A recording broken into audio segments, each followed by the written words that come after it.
Hey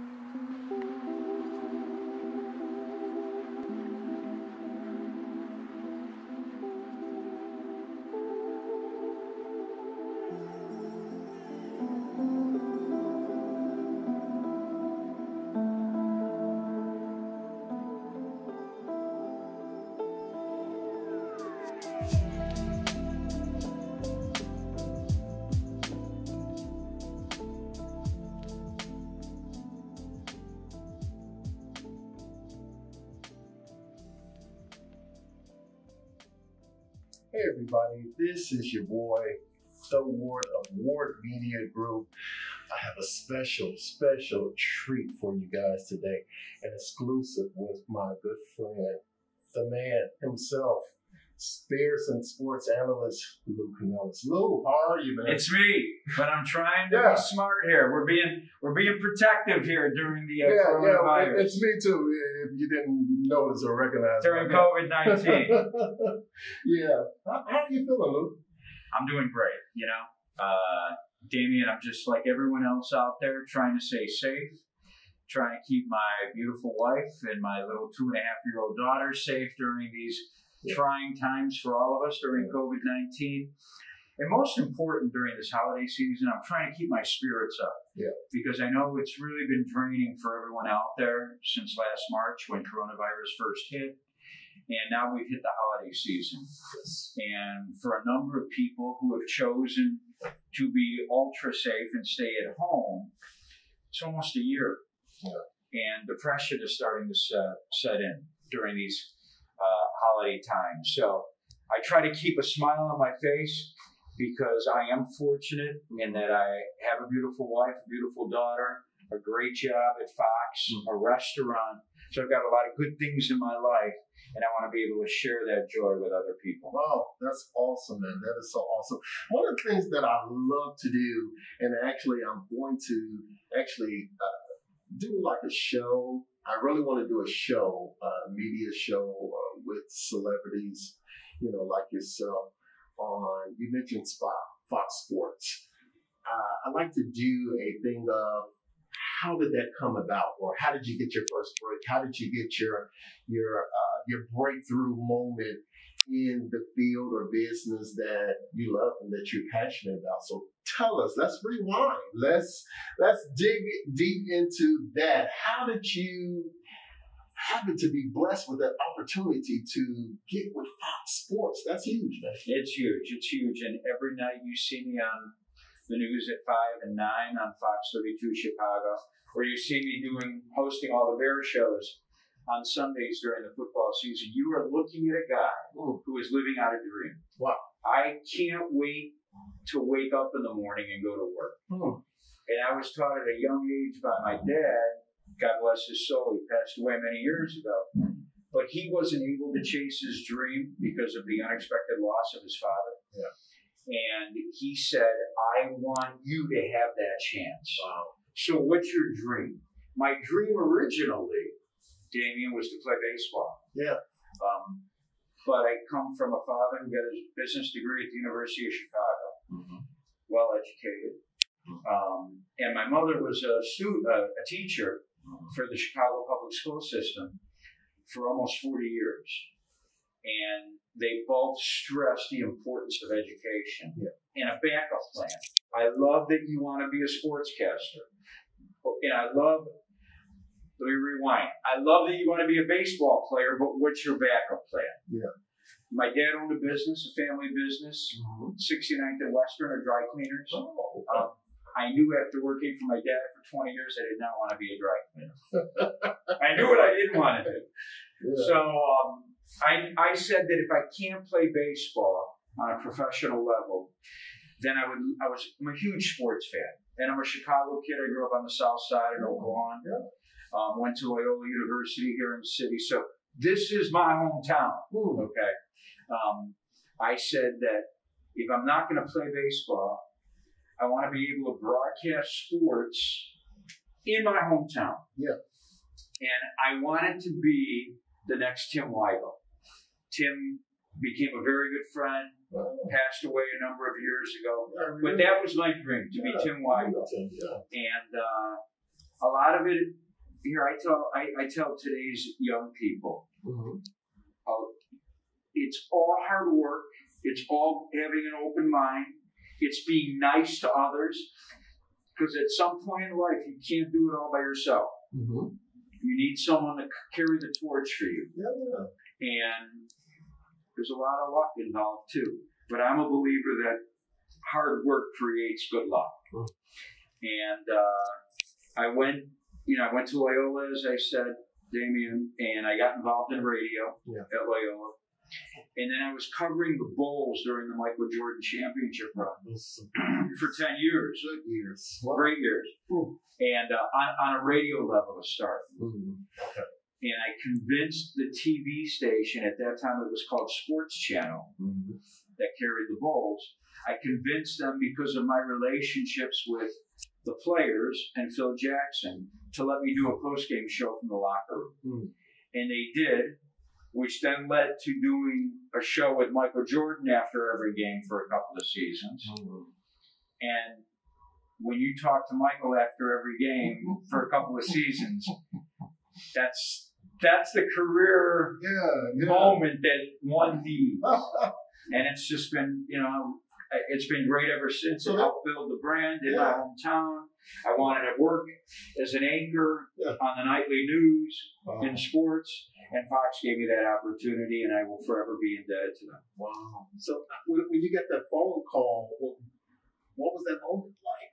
From Fox? Yeah, from Fox, How did that come about? How did it, that process just land in your lap like that? That's a great question, because I was going through a tough time in business. I had lost my job in radio TV, and honestly had tired of some of the intricacies that one as a talent needs to go through to make it in the TV radio business. So I got out of the business for 3 years. And I actually worked in the executive search business, something completely different from radio TV, just to see if I could do anything else in my life. Like I wanted to see, could Lou do something other than radio or TV? And I proved that I could. I had great success in the executive search business, and frankly made as much money as I've ever made in broadcasting, but I didn't have the passion for it. I enjoyed it, but it was a job. I really did. I enjoyed it. I had Google as a client, the NCAA as a client. I love going out there and selling my services or filling executive positions, but I wasn't passionate about it. And I missed going to work feeling passionate about doing a great radio show or being on TV. And I got a call from Fox, and they said, first I got a call from the Bears to host their shows. They have 2 half-hour shows on Bears Sundays on Fox. And they said, would you please be the host? Would you be interested in being the host? Jeff Joniak is a longtime friend of mine. Jeff is the voice of the Bears. And I said, sure. So I started off just doing a couple of shows for the Bears on Fox. And then the news director at Fox called me up and said, would you like to be our sports anchor on our morning show? And my first reaction was, hell no, because I don't want to get up at 3 o'clock in the morning. Because I had done morning drive before. And those people that do morning drive, I have the utmost respect for, because that is a heck of a shift. That alarm clock goes off at 3, man. I don't care. The body was not built to go to bed at 7 a.m. So ask guys that do the morning shift. Most of them aren't getting 8 hours of sleep. They're breaking it up. They're doing 4 hours and 4 hours. So at first I wasn't so keen on doing the morning show. I eventually took the job, and it was the greatest move I made, because after about 6-7 months, I was promoted to the 9 o'clock slot, and every single night, I just love what I'm doing. Wow. We're going to get into the whole Michael Jordan thing, because I just know those were just some awesome moments, and just being around Michael and listening to him, and after the game, and just not just the basketball player that he was, but just the mind, and even the basketball mind, that he was. Like, I definitely want to dig into that. That's awesome. Lou, tell me, what is it that, what made you, just really passionate about covering sports? What was that moment that it was just like, this is it. This is what I want to do. Right. This is what my passion is leading to. My mom and dad were sports fans, and it helped that my dad, I have two brothers, so to keep my brothers and I in a good place, behaved off the streets. He, and I had athletic ability. Yeah. He really used sports to bond us together. My two brothers and I and my dad. And my mom to an extent. My mom was a sports fan, but not as passionate as my father was. So I'm a huge sports fan. That's why, Damien, I tell you that every night I just love my job, or I can't wait to get up in the morning and go to work, because I would watch the Bears game even if I wasn't getting paid. Okay, I was raised with season tickets to the Blackhawks, the Bears, the White Sox. So I was paying to go to the games. Now to get paid to go to the games, to get paid to go to the games, and then tell an audience out there of Chicagoans, many, my mom who watches me every night, who's 87, tell them what I thought of the way that, what I thought of the Bears' performance. That's just a dream. I have great passion for it. Just like every sports fan out there. Sports brings out passion in people, especially in this town, which is the greatest sports town in the world, not in just America, in the world. So to be able to do sports in the greatest sports town in the world, which is my hometown, in front of my friends and family, how can you not be passionate about that? Take us back down those 4 years with the Bulls and Michael Jordan. Like, with Michael, what was that like? Just the electricity during those times, and those championship years. Tell us about that. Tell us the locker room, the presence, and just of Michael Jordan himself, and how he, the leader that he was, and you were around him once. Tell us about that. Just being around Michael, Scotty, and the Bulls. Well, number one, they became the most recognizable, most popular sports franchise in the world. He became, in my opinion, is still amongst the top 5 most recognizable athletes ever. Who's your top 5? Real quick. Who's your top 5? I think Muhammad Ali is up there. Michael Jordan. Is this all in the same order? LeBron James. Okay. Yeah, LeBron James has really, with the championships in Miami and then Cleveland, and lately with the Lakers. So LeBron's up there. I'm thinking about other athletes who are just, whose presence in our lifetime. Again, it's my lifetime. For a number of younger people that may be watching, they never saw Muhammad Ali. So they don't know the profound effect he had on not only being in the ring as the heavyweight champion of the world, but social issues and the stand that he took. So those would be my top 3. Jesse Owens obviously was unbelievable, but Jesse was before my time. Forget about him. Yeah, people forget about Jesse Owens. There's just so many, so many great athletes out there that have had such a profound effect on people while they played the game and then away from the game. That is just unbelievable. Getting back to your original question about the Bulls. Here in Chicago, you're talking about the 90s, before iPhones, before social media, before anything, people watch TV. Yeah. So every Bulls game was a TV event for the family. The family would get in front of the TV when the Bulls played. Because not only that, you know, Michael made us proud as Chicagoans. Yeah. Right? Before Michael Jordan, what was Chicago known for? Al Capone. Wow. Okay. The 85 Bears for the time. Okay. A short time because they should have won more than just one Super Bowl. So then you had Michael, then you had Oprah, then you had Barack Obama. Mm-hmm. But Michael and the Bulls, what they did for this town, rattling off 6 championships, and he is absolutely the greatest competitor I've ever seen. Ooh. The game was far different than it is today. Why do you say that? Because I know you have insight. Well, the man worked harder than ever. You've seen this. He was blessed with the greatest talent, okay, but he worked, practiced as hard as anyone out there every single day. I was with him. I traveled with him. I know that if we went out on the road in Miami or New York, guess what? That next morning, his trainer, Tim Grover, had MJ and Scotty and Ron Harper all out lifting weights at 8 o'clock in the morning. Wow. Okay. Wow. After a night of partying or not, you were in the gym. And this is, again, the guy that had the greatest talent. Michael set the tone. Dude, he made them. If you weren't there, you were going to hear about it.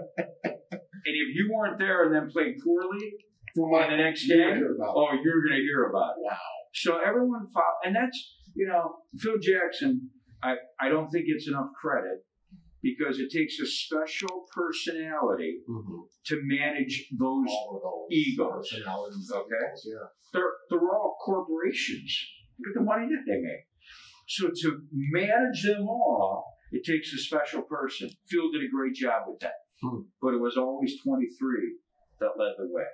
And to be part of that and to be part of, you know, a traveling crew, I was able to travel with the team on the radio, on TV, build relationships of trust between each other where I still maintain those relationships with MJ. We're filming from my restaurant. Dennis came here the last time he was in town to say hi to me. Wow. You know, I still talk to Ron Harper back and forth. Those are relationships that I will have forever because I saw things being around these players that I knew weren't to be discussed. Wow. Whether I'm a reporter or not, those are friends. I'm not a gossip columnist. Right? I'm a sports reporter. Talk about what the Bulls do on the court, not what they do off the court. And those relationships will forever be, you know, one of my prize moments of life. They trusted you. Wow, that's huge, man. It's huge. It's you know, it's one of the reasons why I've been fortunate in my career. That type of rapport. Because what ends up happening is, Damien, when Brian Urlacher then comes around, and he's friends with MJ, and he sees the relationship I have with Michael, Brian and I then become friends because he knows I'm trusting. And it just continues to build with other great athletes, okay? And there's a lot to be said for that. You know, we all get caught up in breaking the story. I think building the relationship, the honest relationship with the athlete is just as important. So you built the rapport with Michael and the rest of the Bulls, Dennis Rodman and all of the others. Tell us, even with Michael, like what was that in your mind that you can reflect back right now? Give us like that one excerpt or that one line that has stuck with you from Michael Jordan that really inspired you. Well, I don't know if there was one line. What there was just the presence of watching him work at his craft to become the greatest. And realizing there are no days off, no matter how good you might be. So how did I then use that in my own life? You will never, and I joke about this with Jeff Joniak, the voice of the Bears, who I grew up with in our business, who I consider to be one of my best friends, who I saw last night, who came to the restaurant last night. I mean, he's my boy. nobody will outwork me in my career, in my business. In this TV business, I assure you, no one will end up at 9 o'clock or at 10 o'clock on the news and will have prepped harder than me. Maybe prepped as much as I did. No one will beat me at the work angle. When I did play-by-play for 17 years for ESPN, I did college basketball play-by-play. One of the first games I did was a guy named Kenyon Martin. I don't know if you know Kenyon Martin. Kenyon Martin played at Cincinnati for the Bearcats. Okay. In the NBA, played for the Nuggets and other teams. I remember Kenyon. I was doing a Conference USA, because that's the conference where they were in. I was doing a Conference USA tournament game. And Kenyon broke his leg in the game. And I had to talk with my analyst for 45 minutes because he needed to be escorted off the floor on a stretcher. They didn't want to move him a certain way. So for 45 minutes, all we did was sit, fill time, pontificate, and you need to be prepared to pull that off, to basically host a talk show on TV. So I learned at a young age in my career to always over prepare. Yeah. So getting back to your original question, Damien, about MJ, I watched the greatest prepare as much or more than anyone, and he didn't have to, because he had the God-given talents that he could have just skated through and still been the greatest. Yeah. But no, there wasn't. He still worked harder than anyone. Wow. And that's what I'll always take from MJ, is that as long as you're doing it, and number one, I say work, but it's not work when you enjoy it. When you enjoy it, it's fun. Okay, I don't look at it as a job. So I'm preparing. Just before we did this interview, I told you that I was home for the last 3 hours. I've been preparing, getting ready for my shows on Sunday morning before the Bears and Lions on Fox. I would have been at home reading all those stories as a fan, okay, getting ready to get me hyped up for the game. So it's not work. It's fun. Wow. We won't be too much longer because I do want to give a shout out to your restaurant. Everybody to see your restaurant and give us a walkthrough, to all the views and everything. But I'm so excited. This is so great, everybody. This is so great. In your field, who's your mentor? And what did you learn most from that person? It's a great question.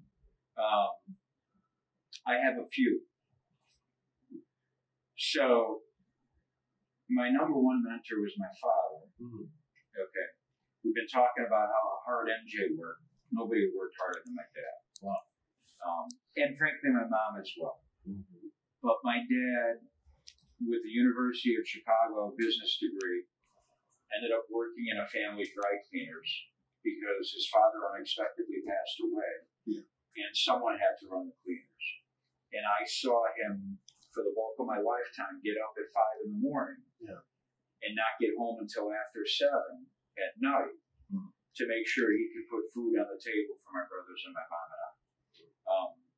So he's truly my greatest mentor because the work ethic that I have instilled in me came from my dad and my mom, who not only was a teacher for almost 40 years with CPS, but then helped my dad at the dry cleaners when my dad needed help.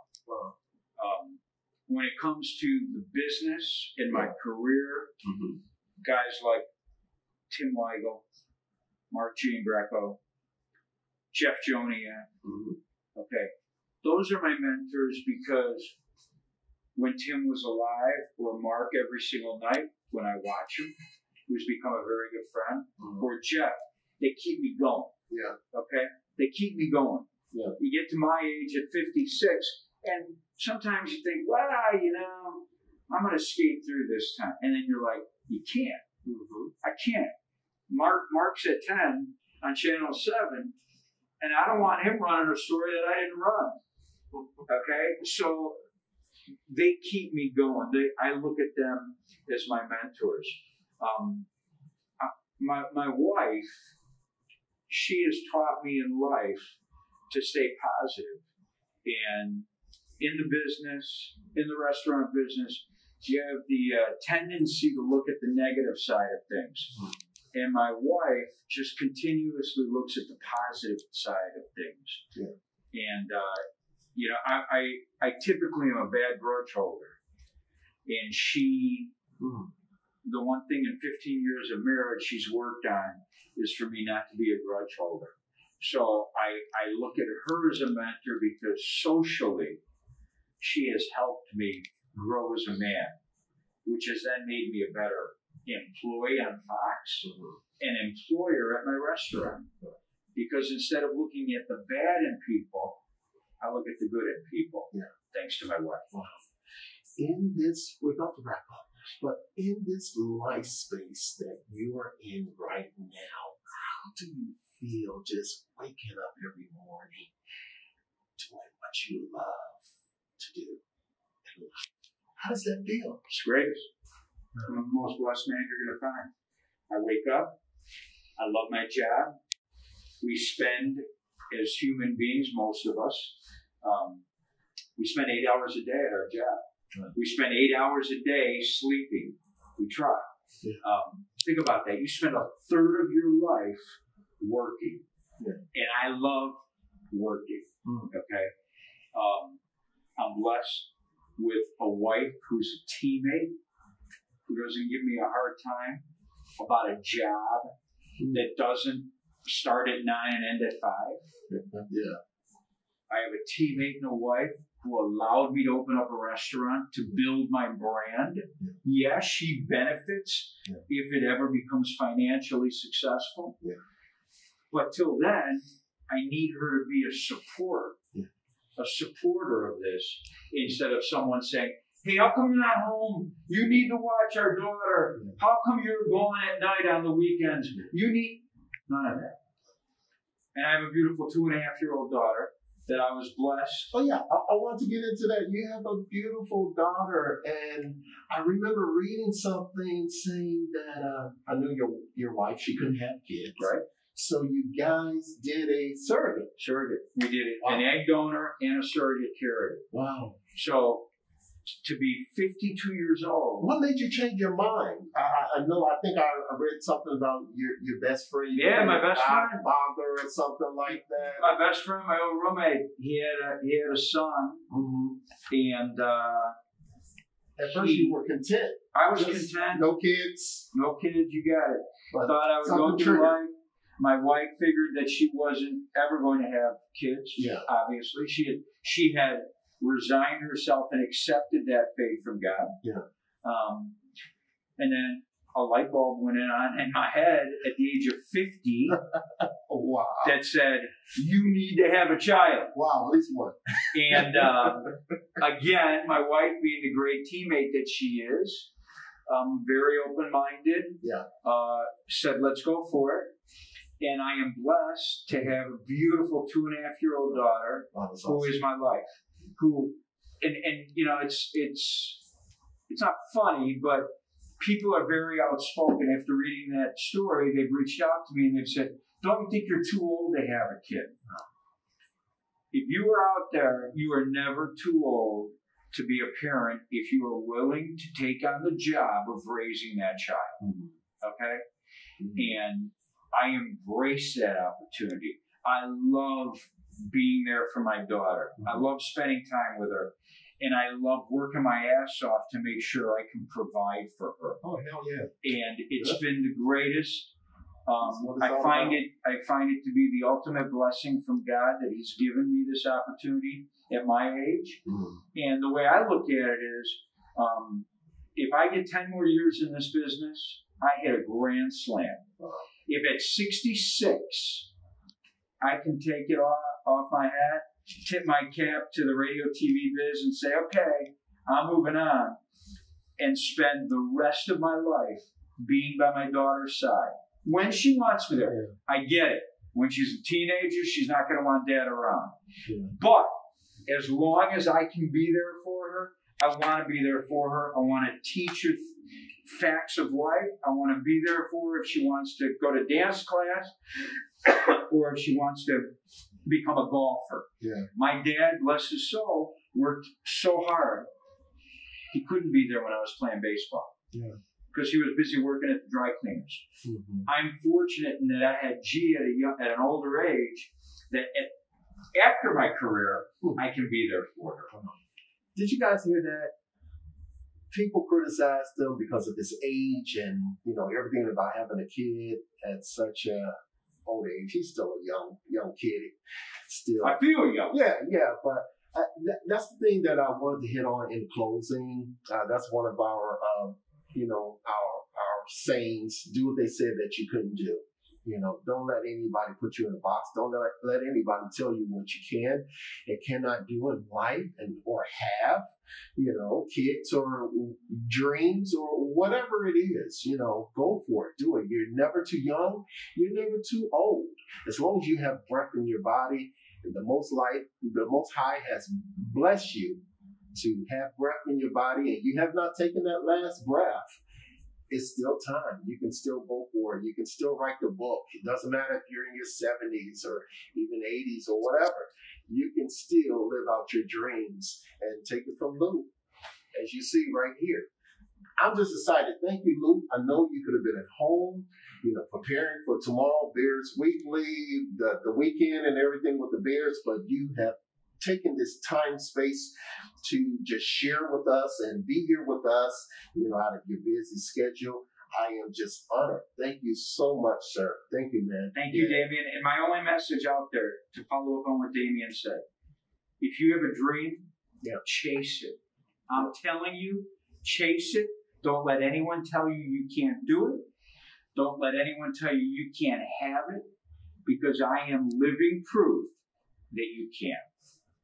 Thank you, Damien. Lou said it best.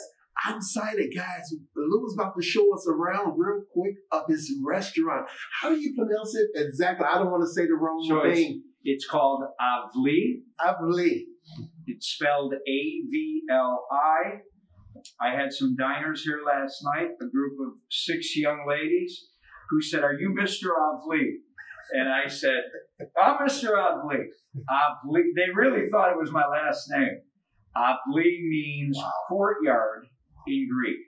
And you'll see we are blessed with a beautiful outdoor space at our restaurant here on the corner of Wells and Huron. Wow. Well, come on, guys. 702 North Wells. You got it. You heard it from the man himself. Lou's going to give us a quick tour or whatever of his restaurant, and we're just happy to be here and just want you guys to take a peek. So, Facebook, I know you guys are there. Lou, lead the way, man.